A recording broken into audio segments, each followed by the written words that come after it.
শুক্রবার দিন নামাজটা যেই সময় শেষ হয়ে গেল গিয়া নামাজ শেষ করার সঙ্গে সঙ্গে কোনো বান্দার যদি কোনো নেক মকসুদ যদি আল্লাহর কোনো বান্দার যদি থাকে তাহলে ফেরত লাগিতেন মাতিতা না কোরআন শরীফ বাইর করিয়া মসজিদের ভিতরে সূরা ইয়াসিন শরীফ পড়বা। সূরা ইয়াসিনের লগে আরেকটা সূরা আছে লগে লগে পাইবা সূরা ওয়াস-সাফফাত, সূরা আরেকটা আছে সেই সূরাটা যদি পড়ো আর যে মকসুদ লইয়া দোয়া করবা এই জুমার দিন কোন ওসিলায় সূরার দিওটা সূরার বরকতে আল্লাহ আপনার নেক মকসুদ রে আল্লাহ পুরা করবা। সুবহানাল্লাহ। আল্লাহ শুক্রবার দিন জুমার বাদে না বারোয়া ও দুইটা সূরা সূরা ইয়াসিন সূরা সাফফাত দুইটা সূরা পড়তে সময় কত সময় লাগবে? যারা জবানি নাই বা কোরআন স্পিড নাই আধা ঘন্টা লাগে যাবে, আধা ঘন্টা লাগে যাবে। যারা মেসা বল ইয়াসিনও লাগবে 7 মিনিট আর সাফফাতও লাগবে 10 মিনিট, 17 মিনিট বা 20 মিনিটে শেষ। এর লাগে এই দুইটা সূরা যদি মসজিদে আসছেন না মসজিদ থেকে আসিয়া ঘরের মধ্যে পড়া আপনার জীবনে আপনি চেষ্টা করেন দুইটা সূরা পড়িয়া দোয়া করলে যে মকসুদ দিয়া দোয়া করবা সেই মকসুদ আল্লাহ পাক রব্বুল আলামিন পুরা করেন। আর শুক্রবার দিন জুমার পর থেকে মাগরিবের দরমিয়ান একটা সময় আছে, কোন সময় যে কোন একটা সময়ের মধ্যে কোন এক সময় আল্লাহর দরবারে কবুল। এর লাগি জুমার পরে দোয়া থেকে মাহরুম হইবা না, আসরের পরে দোয়া থেকে মাহরুম হইবা না। বাড়িয়ে ঘরে মা বোন যারা আছেন এই শুক্রবার দিন জুমার পর থেকে আসর মাগরিবের আগ পর্যন্ত দোয়া করতে থাকো, খাস কাম করতে হাঁটিয়াটি করোকা। যদিও রব্বানা যালামনা দোয়া করোকা আল্লাহুম্মা ইন্নাকা আফুউন তুহিব্বুল আফওয়া ফা'ফু আন্না ইয়া গাফুরু ইয়া গাফুরু ইয়া গাফুর যদি দোয়া করেন তাহলে এই দোয়াগুলো আপনার আমার শুক্রবার দিন আমরা পড়িতে থাকতাম। কোন সময় দোয়াটা কবুল হইব? তবে বেশিরভাগ রাওয়ায়াত হইল আসর আর মাগরিবের দরমিয়ান শুক্রবার দিন, সেই সময় দোয়ারে আল্লাহর কাছে ঘুরাইয়া দিই না। কোরআনের ফজিলত সামান্য হয়, রাতাবাড়ি এলাকার তাফসীরুল কোরআন মাহফিল হয়, কোরআনের ফজিলত প্রসঙ্গ আলোচনা হয়। সামান্য আমি আলোচনা করব না দুরূদের ফজিলত, পয়লা দুরূদের ফজিলত নিয়ে আলোচনা করি। আল্লাহ তৌফিক দিত। আমরা যারা ইনো মাহফিলও আছি অনেক তো পীর মুর্শিদ ধরা আছে, মানে বয় হইছে না বলছে কেউ আছেন জবরগামী সাহর কাছে, কেউ আছেন রুজানিটি সাহর কাছে, কেউ আছেন বাস্টেডি সাইমুলক সাহর কাছে, আবহাওয়া কিছু কেউ ফুলতলি কেউ বিস্কুটি। আমরা সিলসিলা হয়ে এই তরিকার বুজুর্গ সারা হয়ে এক একজন সাহাবর কাছে বয় হইছেন। আর বয় হওয়ার পরেও পীর মুর্শিদে আপনার সবক দিছেন দুরূদর আর তওবা ইস্তিগফারের সবক দিছেন না। নকশবন্দিয়া মুজাদ্দিদিয়া চিশতিয়া তরিকার সবক প্রায় একই। দুরূদ শরীফ দেন 200 বার, আস্তাগফিরুল্লাহ 100 বার। তবে দলগামী সাহাবাই লাগিয়া আইন বেশিরভাগ খতমে মুজাদ্দিদি যে খতম একটা আছে, ছোট্ট থেকে ছোট খতম, ও খতমের তাই একটা সবক দেন প্রায় তার সাকৃত হলে বিস্কুট হিসাবে বলা দিতা। বিস্কুট হিসাবে তো আরেকজন খলিফা ইজাজত দিছেন আমরা হুজাইর আসামি মেসাব হয় তান খাইমলা দেখছি সবক দেন খতমে মুজাদ্দিদিয়া। খতমে মুজাদ্দিদিয়া পড়িলে বহুত ফায়দা। আরে বাকি খতম মাগরিবের পরে আর ফজরের পরে কম সময় পড়া যায়। এই কম সময়ে খতমটা পড়িলে কম সময়ে মানুষ আল্লাহ থেকে আগ্রহিত পারে। এই খতম পড়িলে আল্লাহ মুশকিলাত আসান হয়, রুজি রোজগার আল্লাহ জমিন খুব বেশি বাড়াইয়া দেয়। দরগার সব রুজি কম হয়েছে জি না। এর লাগে আল্লাহর ওলিও হলে তা খতমের উপরে মকম্মল তখন খতমের উপরে বেশি নির্ভরশীল হয়, যার কারণে আল্লাহর ওলিও হলে বেশিরভাগ দুনিয়ার জমিনের মধ্যে সুখ শান্তিতে দিন যায়, জীবন কাটে। আমরা সময় নাই না, সময় আছে আমরা কিন্তু সময় পাই না। খতম পড়িতাম এই সময় নাই, কোরআন শরীফ তিলাওয়াত করতাম সময় আমরা পাইলাম না। জীবনে দায়ম করিয়ে যে কোনো একটা ছোট থেকে ছোট আমল আমরা জিন্দগি থাকতো, ই আমল নাই। আমরা সূরা ওয়াকিয়া যদি আমল করি ই আমল নাই, কিংবা তো সূরা ইয়াসিন শরীফ যদি আমল করি ই আমল হলো আমরার মধ্যে খুবই কম। দাঁড়ায় বোঝা যায় যার ভিতরে যার মধ্যে একটা সূরার কোনো একটা নেক আমল যদি দায়ম থাকি যায়, এই মানুষকে দেখলেও একটা ওজন করা যায় এই মানুষ একটা আমলের মধ্যে আছে। এর জন্য দুরূদের কত ফজিলত। দুনিয়ার যত ইবাদত বন্দেগী আপনি করবা আমিও করব, কোনো ইবাদত গ্যারান্টি নাই কবুল হয়ে গেছে বলিয়া, কিন্তু দুরূদ একটা ইবাদত আছে দুরুদ ইবাদতটা করার লগে লগে কোনো সন্দেহ নাই এই ইবাদত আল্লাহর দরবারে কবুল হয়ে যায়, গ্যারান্টি হোক সুবহানাল্লাহ। এর জন্য 200 বার দুরূদ শরীফ, 100 বার দুরূদ শরীফ পীর মুর্শিদ হয়ে দেন যারা পীর মুর্শিদ দর্শন পড়াতে দুরূদ সবকটা সালাতা সবক চালাইলে ফায়দামন্দ হইবা। এই সবক আল্লাহ চালাইলে আপনার জীবনে কম সময়ে আল্লাহর মাহবুব বান্দা বানবা, আল্লাহর দয়া এবং মায়া আপনার উপরে পড়বে। এর জন্য আজকে যে রাত বড়বালে রাত বৃহস্পতিবার রাত হয় জুমার রাত বলতে বৃহস্পতিবার দিন দিয়া জুমার রাত বড় ফজিলত वाला বরকত वाला রাত। আই অন্ত যত যাইবা গিয়া বাড়ি দিয়া সারা যদি খেয়াল করে জুমার রাত তখন জানি বুজুর্গানে দিন হলে খানকার রাতটুকু বলা হয় বৃহস্পতিবার রাত ফলাই না বলতে মানে জুমার রাত ফলাই। কোন সময় বুজুর্গানে দিন হলে দেখবা জুমার রাত জিকির ও মাহফিল করে। জুমার রাতে এত বেশি গুরুত্ব দেন না, এত ফজিলত वाला বরকত वाला রাত। এই রাত অনেক ওলি আল্লাহ হবে বাইরে কোনো সওয়াল করেন না, অনেক ওলি আল্লাহ হবে আছেন বাইরে কোনো মানুষ যাতায়াত করেন না, খেয়াল বাড়ি যাই না। জুমার রাত কারণে খুব বেশি গুরুত্ব সহকারে আমল করে না, জুমার একটু ফজিলত বেশ। এর জন্য রাসূলুল্লাহ সাল্লাল্লাহু আলাইহি ওয়াসাল্লাম ফরমায় জুমার রাত আর জুমার দিন যদি কোনো মানুষের যদি মওত হয়ে যায়, মারা যায়, এই মানুষের কবরের আযাব রে আল্লাহ মাফ দিবেন। সুবহানাল্লাহ। বুখারী শরীফের হাদিস, মা মিন মুসলিমি ইয়ামুতু ইয়াউমুল জুমআহ আও লাইলাতুল জুমআহ ইল্লা ওয়াকাহু আল্লাহু ফিতনাতুল কবর আও কামা ক্বালা আলাইহিস সালাতু ওয়াস সালাম। জুমার রাত কিংবা তো জুমার দিন যদি কোনো বান্দা বান্দি হলো যদি ইন্তেকাল হয়ে যায়, রাসূলুল্লাহ ফরমায় এর আযাব রে আল্লাহ যাতে রাহাই দিয়, কবরের মধ্যে আর কোনো আযাব হইতো না। জুমার দিন আগামী দিন ফজর পরে যদি হয়, যদি এমনি শক্তি পারেন না সপ্তাহে একদিন সময় বাইর করে বিসমিল্লাহ খতম রে আদায় করবা। নিশ্চয়ই আলোচনা আরো শুনছেন বিসমিল্লাহির রহমানির রহিম, বিসমিল্লাহির রহমানির রহিম তাসবিহাতের মধ্যে নিয়া 786 বার পড়া শুক্রবার দিন জুমার দিন।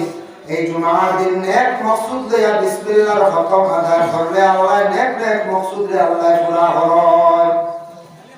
আবার জুমার দিন হইলো যে রাসূলুল্লাহ ফরমায় আসসালাতু আলাইয়া নূরুন আলাস সিরাত, যারা আমার উপরে দুরূদ শরীফ পড়িব এই দুরূদের দ্বারা কিয়ামতের দিন ময়দানে মাশর কঠিন ফুলসিরাতের ঘাটের মধ্যে একটা আলো পয়দা হইব, আল্লাহ আলো দিব।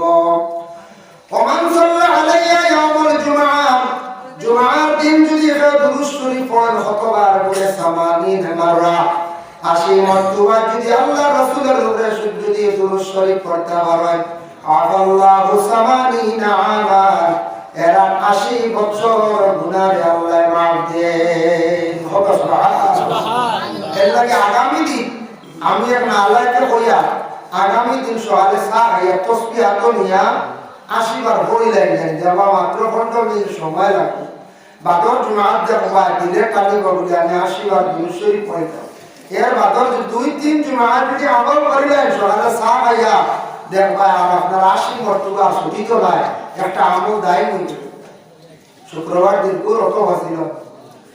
এর পরে শুক্রবার দিন 60টা সুন্নাত আছে। ইয়া আইয়ুহাল্লাযীনা আমানু ইযা নুদিয়া লিস-সালাতি মিন ইয়াউমিল জুমআহ, ইয়া আয়াতুল ব্যাখ্যা তাফসীর আনজান ইবনে কাসীর বয়ান করছেন 60টা সুন্নাত আছে। একটা সুন্নাত হইল শুক্রবার দিন সুন্দর হইয়া গোসল করা, খুবসুরত ভাবে গোসল করা ফরজ কিতাব।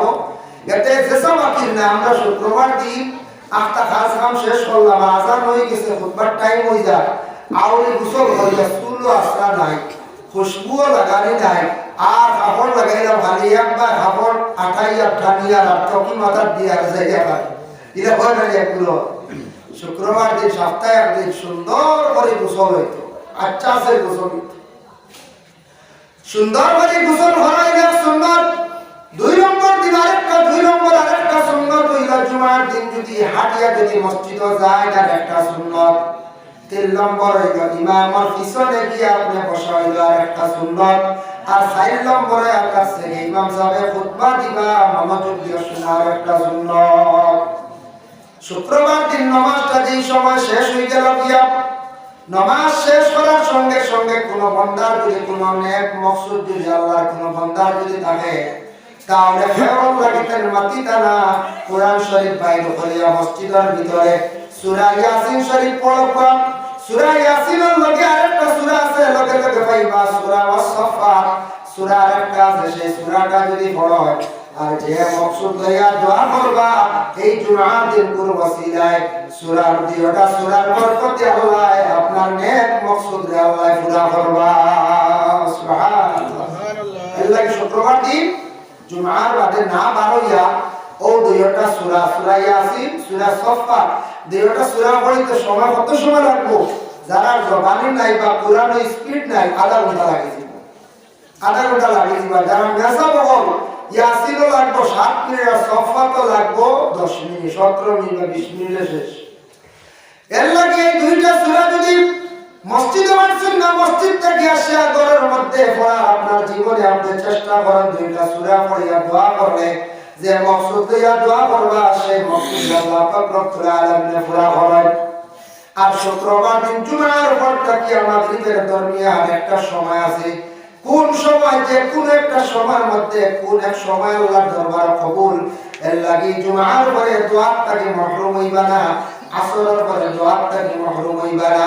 বাড়িয়ে ঘরে মা বোন যারা আছেন এই শুক্রবার দিন জুমার দিন জুমার পর থেকে আসর মাগরিবের আগ পর্যন্ত দোয়া করতে থাকো, খাস কাম করতে হাঁটিয়া দি ফরকা যদি রব্বানা যালামনা দোয়া ফরকা আল্লাহুম্মা ইন্নাকা আফুউন তুহিব্বুল আফওয়া ফা'ফু আন্না ইয়া গাফুরু ইয়া গাফুরু ইয়া গাফুর যদি দোয়া করেন তাহলে এই দোয়াগুলো আপনার আমার শুক্রবার দিন আমরা পড়িতে থাকতাম। কোন সময় দোয়াটা কবুল হইব?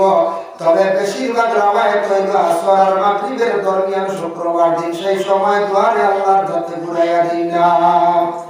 এর জন্য শুক্রবার দিন দুরূদ শরীফ পড়া 80 বার একটা যদি আমল করতাম পারে কিবা তো বিসমিল্লাহর মত কিবা তো সূরা ইয়াসিন সূরা সাফফাত ও যদি আমলটা করতাম পারে।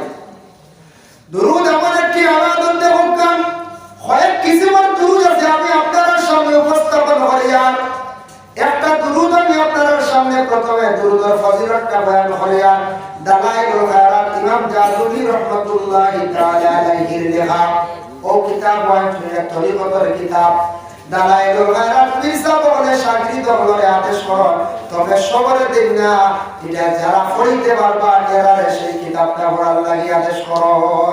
বড় কঠিন কিতাব, 7 দিনে 8 হজম করা লাগে দালাইলুল খায়রাত। এখানে পড়িলে এখানে খালি বেশিরভাগ নবীজির উপরে দুরূদ আর খালি দোয়া। এই কিতাবখান পড়িলে বড় ফায়দা জন্য, তবে ইজাজত ছাড়া পড়িতে পারতাম না। দরগামি সাহেবের ইজাজত লইনা তার কাছে পাইলা, উলাটি সাহেবের কাছে, বাংলাদেশের বড় সাহেবের কাছে তাইতেন দেশে ইজাজত দেয়। বেশিরভাগ উলাটি সাহেব বাংলাদেশের বড় সাহেব ইজাজত দেয়, কারণ এটা 70 সিলসিলা 70 সাহেব বেশিরভাগ দালাইলুল খায়রাতের ইজাজত দিতে আলিম মহলরে দেয়। হিজবুল বাহার কিন্তু পরে দেয়, আগে দালাইলুল খায়রাত পরের দিন পড়াইয়া পরের দিন হিজবুল বাহার। ওই দালাইলুল খায়রাতের মধ্যে একটা হাদিস আনছেন মান সাল্লা আলাইয়া ওয়াহিদাতান সাল্লাল্লাহু তাআলা আলাইহি ওয়া সাল্লাল্লাহু আলাইহি আশারা মাররা। কোন বান্দা যদি নবীর উপরে যদি এক মারতবা দুরূদ শরীফ যদি পড়ে এর উপরে আল্লাহর তরফ থেকে 10 বার রহমত নাযিল হয়। হোক সুবহানাল্লাহ।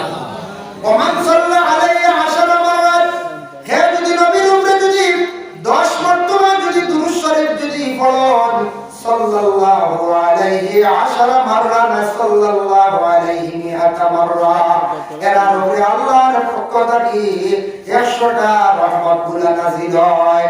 ওয়া মান সাল্লা আলাইয়া মিআতা মাররা, হে যদি নবীর উপরে 100 মারতবা যদি দুরূদ শরীফ যদি পড়েন সাল্লাল্লাহু আলাইহি আলফা মাররা, এই বান্দার উপরে 1000 বার রহমত গুলা নাযিল হয়। ওয়া মান সাল্লা আলাইয়া আলফা মাররা, হে যদি 1000 মারতবা যদি দুরূদ শরীফ নবীর উপরে পড়েন হারামাল্লাহু জাসাদাহু আলান নার, এই বান্দার জিসিমের লাগি আল্লাহ পাক রব্বুল আলামিন জাহান্নামের আগুন দিয়ে আল্লাহ হারাম করে দেন। সুবহানাল্লাহ। কত বড় ফজিলত! আমরা পারি না 1000 বার, এখানে আমিও হইয়া তো পীর মুর্শিদের সবক নির্ভরশীল 200 বার পড়িতাম। 100 বার পড়িলে 1000 রহমত নাযিল হয়। আমরা দুরূদ শরীফ পড়াই লাগে, আমরা তরিকার হুজুরগুলো দুরূদ পড়ে দুরূদ শরীফের এত মানে আদত হইল 200 বার, আস্তাগফিরুল্লাহ 100 বার। এর লাগে 200 বার দুরূদ আমল করে দিলে ফজর বাদে পড়া পালা, মাগরিব না মাগরিব বাদে গাড়ি পড়া হাঁটা পড়া, তবে সবথেকে বেহতর আমল হইল গিয়া মুসাল্লা কোনে কান বসিয়া রাসূলুল্লাহর দিকে ধ্যান করিয়া দুরূদ শরীফ পড়া। এর জন্য 200 বার যদি রোজানা যদি কোনো বান্দা বান্দি হয় দুরূদ যদি পড়ে দেওয়া হয়, আর 100 বার যদি আস্তাগফিরুল্লাহ পড়া, 200 বার দুরূদ পড়লে আল্লাহর বান্দার উপরে অসংখ্য অগণিত রহমত নাযিল হইব। আর 2 নম্বর আয়াত আছে গিয়া যত বেশি আস্তাগফিরুল্লাহ পড়িবা তত বেশি মানুষের দিল নরম হইব, গুনাহ থেকে সেই মানুষ বাঁচিব, তার গুনাহগুলো আস্তে আস্তে মাফ হইব, ওই যে আমল নামার থেকে গুনাহ খালি হয়ে যাইব।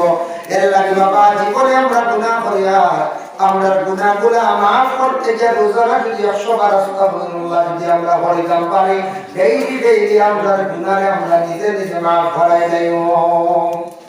এর লাগি দুরূদ শরীফ 200, আস্তাগফিরুল্লাহ 100। এখন দুরূদের মধ্যে কিছু দুরূদ আছে ফজিলতওয়ালা, কিছু দুরূদ আছে ফজিলতওয়ালা। নামাজের টাইম ব্যতীত যদি সল্লিয়ালা বারিকালা দুরূদ যদি কেউ পড়ে, নামাজ পড়িতে সময় পড়িতে আল্লাহুম্মা সাল্লি আলা মুহাম্মাদ ওয়া আলা আলি মুহাম্মাদ কামা সাল্লাইতা আলা ইব্রাহিম ওয়া আলা আলি ইব্রাহিম। নামাজের মধ্যে আপনি ধ্যান দিতে রাখতে আল্লাহ আমি দুরূদ শরীফ পড়িয়া আমার নবীর উপরে, নবীর আহলে পরিবারের উপরে, আল্লাহ আমি ইব্রাহিম নবীর উপরে, ইব্রাহিমের আহলে পরিবারের উপরে আমি দুরূদ পড়িয়া ও আল্লাহ আমার একটা দাওয়াত করিয়া আপনার পরিবারদার কারণে আর ইব্রাহিম মুসাল্লার মধ্যে আমি নামাজ কান্দা পড়িতাম, আল্লাহ আমার একটা বার ইব্রাহিম মুসাল্লায় নামাজ পড়িবার তৌফিক দাও। এইভাবে নামাজ পড়তে সময় যদি কোনো বান্দা বান্দি হলে যদি ধ্যান করিয়া দুরূদ শরীফ পড়ে, নামাজ যদি পড়েন আল্লাহ একেবারে বেশিরভাগ দাওয়াত করিয়া নিয়া মুহররমের মুদারনিয়া ইব্রাহিম মুসাল্লার মধ্যে আল্লাহ নামাজ পড়া দিলায় আর নবীজির রোজায় আল্লাহ জিয়ারত করায়। সুবহানাল্লাহ। এর লাগি দুরূদ পড়তে সময় শান্তি না, সাল্লি আলা বারিক আলা পড়তে সময় আল্লাহুম্মা বারিক আলা মুহাম্মাদ ওয়া আলা আলি মুহাম্মাদ কামা বারাকতা আলা ইব্রাহিম ওয়া আলা আলি ইব্রাহিম। নবীর কথা বলে আল্লাহ নবীর বরকত নাযিল করো নবীর আলে পরিবারের উপরে, নবীর ইব্রাহিমের উপরে, ইব্রাহিমের আলে পরিবারের উপরে। এইভাবে যখন বন্ধা বান্ধবী ওকে কইবা আল্লাহর জাত বড় খুশ হয়। এই সময় নামাজের হালত দুই দুরূদ পড়ার সময় জানেন না, বিশেষ করে দুরূদ পড়িতে সময় যদি বন্ধা ধ্যান করে রাসূলুল্লাহর গম্বুজে হাজরামায় খসওয়া ক্যালেন্ডার দেখছো দিকে ধ্যান করে যা আপনি দুরূদ শরীফ পড়তা সাল্লাল্লাহু আলা সাইয়্যিদিনা মাওলানা মুহাম্মদ ওয়া আলা আলিহি ওয়া আসহাবিহি ওয়া সাল্লাম। একটা দুরূদ, এই দুরূদ যেটা এটা একটা দুরূদ যেমন সুবহানাল্লাহি ওয়া বিহামদিহি সুবহানাল্লাহিল আযীম। বুখারী শরীফের সর্বশেষে সেই দুরূদের ফজিলত অঞ্চল কালিমাতান হাবিবাতান ইলার রহমান খাসিবাতান আলা লিসান সাকিলাতান ফিল মিজান সুবহানাল্লাহি ওয়া বিহামদিহি সুবহানাল্লাহিল আযীম। এমন একটা দুরূদ মুহাম্মদ বিন ইসমাঈল বুখারী রাহমাতুল্লাহি তাআলা আলাইহি বুখারীর খতমের সময় সর্বশেষে সেই দুরূদের ফজিলত অঞ্চল বলে এমন একটা দুরূদ জবানের মধ্যে খুব বেশি হালকা আর আল্লাহর মধ্যে মিজানের মধ্যে খুব বেশি ভার। এই দুরূদটা হলো সুবহানাল্লাহি ওয়া বিহামদিহি সুবহানাল্লাহিল আযীম। এই দুরূদের সরার মধ্যে অঞ্চল ফজিলত অঞ্চল দুরূদটা যদি মানুষ যদি পড়ে তার দিলের মধ্যে তসল্লি শান্তি আয়। মাঝে মাঝে কই না হুজুর দোয়া করো আমার কিতা খালি অশান্তি মরে ওলা কই না বা মেসাব দোয়া করেন যে আমরা কোন অশান্তি জায়গা বা আমরার মধ্যে কিতা একটা অশান্তি সৃষ্টি হইছে, এর লাগি ও দুরূদটা পড়েন জানি সুবহানাল্লাহি ওয়া বিহামদিহি সুবহানাল্লাহিল আযীম। আল্লাহ মানুষকে শান্তি দান করে, শান্তির জীবন আল্লাহ দান করে। সুবহানাল্লাহ। এরপরে বেশিরভাগ শেখ সাদি রাহমাতুল্লাহি তাআলা আলাইহির বর্ণনা বালাগাল উলা বিকামালিহি কাশাফাত দুজা বিজামালিহি হাসনাত জামিউ খিসওয়ালিহি সাল্লু আলাইহি ওয়া ওয়া আলিহি। এই দুরূদ যারা বিশেষ করে পড়িবা বাবা, এই দুরূদটা সঙ্গে সঙ্গে আল্লাহর কোন বান্দায় যে কোন পৃথিবীর যে কোন প্রান্ত থেকে পড়ার লগে লাগে এই দুরূদের খবর মদিনার তৈবার মধ্যে বড় জলদি যায়। বলে এই দুরূদটা লেখা অতটুকু পর্যন্ত হাসুনাত জামিউ ফিসালিহি। শেখ সাদির বর্ণনা অতটুকু লেখিয়া দুরূদ অপেক্ষা করাই কি করা যায়। সর্বশেষে লেখা হয়েছে সাল্লু আলাইহি ওয়া আলিহি। সর্বশেষে নবীজির উপরে দুরূদের কথা, নবীজির এই সাল্লু আলাইহি ওয়া আলিহি নবীর উপরে দুরূদ আমরা পড়িয়ার তার আহলে পরিবারের উপরে আমরা দুরূদ শরীফ পড়িয়ার এর লাগি এই দুরূদটা ইয়াদ রাখছে যে ওয়া ফজিলত ওয়া বরকত ওয়া দুরূদ।